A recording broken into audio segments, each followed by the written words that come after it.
ಕೊಳೆ ತೆಗಿತೀನಿ ಹೋಗಿ.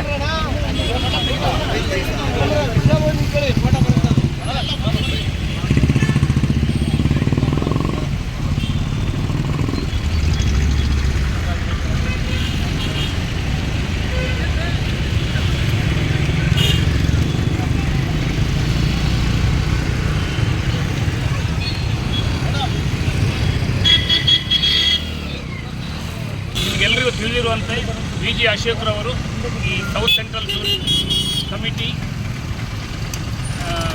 ಪ್ರಧಾನ ಕಾರ್ಯದರ್ಶಿಯಾಗಿ ಚುನಾಯಿತರಾಗಿದ್ದಾರೆ. ಹಾಗೆ ಮೊದಲು ಇದಕ್ಕಿಂತ ಮುಂಚೆ ನಮ್ಮ ಮೈಸೂರು ಡಿವಿಷನ್ನಿಗೆ ಅಧ್ಯಕ್ಷರಾಗಿದ್ದರು. 2 ಬಾರಿ 3 ಬಾರಿ ಅಧ್ಯಕ್ಷರಾಗಿದ್ದಾರೆ. ಈಗ ಗೌರವ ಅಧ್ಯಕ್ಷರು ಹಾಗೂ ಇದ್ದಾರೆ. ಅವರೆಲ್ಲರೂ ಅವರ ನಮ್ಮೆಲ್ಲರ ಸಹಕಾರದಿಂದ ಅವರು ಇಷ್ಟು ಮುಂದೆ ಬಂದಿದ್ದಾರೆ. ಅವರು ನಮ್ಮ LIC ಏಜೆಂಟ್ ಅಸೋಸಿಯೇಷನ್ನಿಗೆ ಯಾವುದೇ ಥರದ ತೊಂದರೆ ಬರದ ಹಾಗೆ ಹಾಗೂ ಏಜೆಂಟ್ಗಳಿಗೆ ತೊಂದರೆ ಬರದ ಹಾಗೆ ನೋಡಿಕೊಳ್ಳಿ ಅಂತೇಳಿ ನಾನು ಕೇಳ್ಕೊಳ್ತೀನಿ. ಹಾಗೂ ಅವರಿಗೆ ಈ ಎಲ್ಲ ಕೆಲಸ ಮಾಡಲು ದೇವರ ಆರೋಗ್ಯವನ್ನು ಕೊಟ್ಟು ಚೆನ್ನಾಗಿ ಅವರ ಕೆಲಸ ಮಾಡಲಿ ಅಂತೇಳಿ ನಾನು ಹಾರೈಸ್ತೇನೆ. ಧನ್ಯವಾದಗಳು. ಹಾಗೆ ನಮ್ಮ ಅಗಸ್ಟಿನ್ ಸರ್ ಆಗಲೇ ಹೇಳಿದ್ದಾರೆ. ಇವಾಗ ನಮ್ಮ ಚಂದ್ರಾಯಪಟ್ಟಣ ಶಾಖೆಯಲ್ಲಿ ಒಂದು ವಿಶೇಷ ಏನಪ್ಪ ಅಂತಂದರೆ ಈ ದಕ್ಷಿಣ ವಿಭಾಗೀಯ ವಲಯದಲ್ಲಿ ಪ್ರಧಾನ ಕಾರ್ಯದರ್ಶಿ ಆಗಿರೋದು ನಮಗೆಲ್ಲ ಹೆಮ್ಮೆ ಅಂತ ವಿಚಾರ.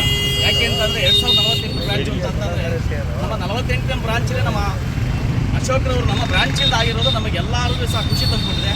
ಖಂಡಿತವಾಗಲೇ ಅದೇ ಥರ ಅವರು ಅಶೋಕಣ್ಣವರು ಎಲ್ಲ ಬ್ರಾಂಚ್ ಏಜೆಂಟ್ಗಳನ್ನು ಗಮನಿಸಿಕೊಂಡು ಏನೇ ಕೆಲಸ ಕಾರ್ಯಗಳು ಸಹ ಅವರು ಸ್ಪಂದಿಸಿಕೊಂಡು ಪಾರ್ಟಿಗಳು ಇದೇ ಥರ ಹೋಗಲಿ. ಇನ್ನು ಮುಂದಿನ ಇದರಲ್ಲಿ ಅಧ್ಯಕ್ಷ ಆಗಲಿ ವಲಯ ಮಟ್ಟದಲ್ಲಿ ಅಂತ ನಾನು ಆ ದೇವರಲ್ಲಿ ಹೇಳ್ಕೊತಾ ಅವರಿಗೆ ISR ಕೊಡಲಿ ಅಂತ ಕಾಪಾಡಲಿ. ಧನ್ಯವಾದಗಳು. ಏನು ಭಾರತೀಯ ಜೀವವಿಮಾ ಪ್ರತಿನಿಧಿಗಳ ಒಕ್ಕೂಟ ಏನಿದೆ, ನಮ್ಮ ರಾಷ್ಟ್ರೀಯ ನಾಯಕರುಗಳ ಮತ್ತು ಸೌತ್ ಸೆಂಟ್ರಲ್ ಝೋನ್ನ ಎಲ್ಲ ನಾಯಕರುಗಳ ಒಂದು ಅಭಿಲಾಷೆಯಂತೆ ನಾನು ಈಗ ಚನ್ನರಾಯಪಟ್ಟಣ ಶಾಖೆಯಲ್ಲಿ ಪ್ರಪ್ರಥಮವಾಗಿ ಅಧ್ಯಕ್ಷನಾಗಿ ಕೆಲಸವನ್ನು ಮಾಡಿ ನನ್ನ ಕಾರ್ಯವೈಖರಿಯನ್ನು ನೋಡಿ ಮೈಸೂರು ವಿಭಾಗದಲ್ಲಿ 3 ಬಾರಿ ಅವಿರೋಧವಾಗಿ ನನ್ನ ಅಧ್ಯಕ್ಷನಾಗಿ ಆಯ್ಕೆ ಮಾಡಿದರು. ಹಾಗೆ ಆ 10 ವರ್ಷಗಳ ಕಾಲ ಸುದೀರ್ಘವಾಗಿ ಅಧ್ಯಕ್ಷತೆಯನ್ನು ನಿಭಾಯಿಸಿ ಅಲ್ಲಿಯ ಒಂದು ಕಾರ್ಯವೈಖರಿನ ನೋಡಿ ಆಲ್ ಇಂಡಿಯಾ ಲೀಡರ್ ಮತ್ತು ಝೋನಲ್ ಲೀಡರ್ಸ್ಗಳು ನಿಮ್ಮ ಸೇವೆ ವಲಯ ಮಟ್ಟಕ್ಕೆ ನಮಗೆ ಅವಶ್ಯಕತೆ ಇದೆ, ನೀವು ಸೌತ್ ಸೆಂಟ್ರಲ್ ಝೋನ್ನ ಒಂದು ಪದಾಧಿಕಾರಿಯಾಗಿ ಕಾರ್ಯನಿರ್ವಹಿಸಬೇಕು ಅಂತ ಅವರು ಕೇಳ್ಕೊಂಡ್ರು.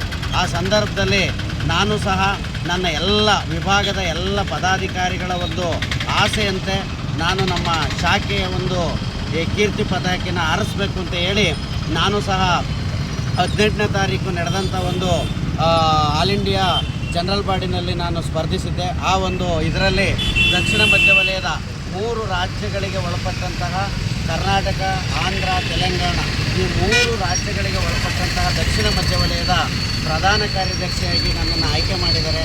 ಈ ಒಂದು ಏನು ಪ್ರಕ್ರಿಯೆ ನಡೆದಿದೆ ಎಲ್ಲ ನನ್ನ ಪ್ರತಿನಿಧಿಗಳ ಇವತ್ತೇನು ನನ್ನನ್ನು ನಂಬಿ ಇವತ್ತು ಆಯ್ಕೆ ಮಾಡಿದಾರೋ ಎಲ್ಲ ಪ್ರತಿನಿಧಿಗಳ ಒಂದು ಕ್ಷೇಮವನ್ನು ಅವರಿಗೆ ಯಾವುದೇ ಥರದ ಒಂದು ತೊಂದರೆ ಆಗದ ರೀತಿಯಲ್ಲಿ ನಾನು ಖಂಡಿತವಾಗಿಯೂ ಕೆಲಸ ಮಾಡ್ತೀನಿ. ಎಲ್ಲರ ಆಶೀರ್ವಾದ ನನ್ನ ಮೇಲಿರಲಿ. ನನಗೆ ಆ ದೇವರು ಆಯಸ್ಸು ಆರೋಗ್ಯವನ್ನು ಕೊಟ್ಟಿದ್ದೇ ಆದರೆ ಎಲ್ಲ ನನ್ನ ಪ್ರತಿನಿಧಿಗಳಿಗೆ ಯಾವ ಥರದ ಒಂದು ತೊಂದರೆ ಬರದ ರೀತಿ ನೋಡ್ಕೊತೀನಿ ಅಂತ ಈ ಸಂದರ್ಭದಲ್ಲಿ ತಿಳಿಸಲಿಕ್ಕೆ ಇಷ್ಟಪಡ್ತಾ ಇದ್ದೀನಿ.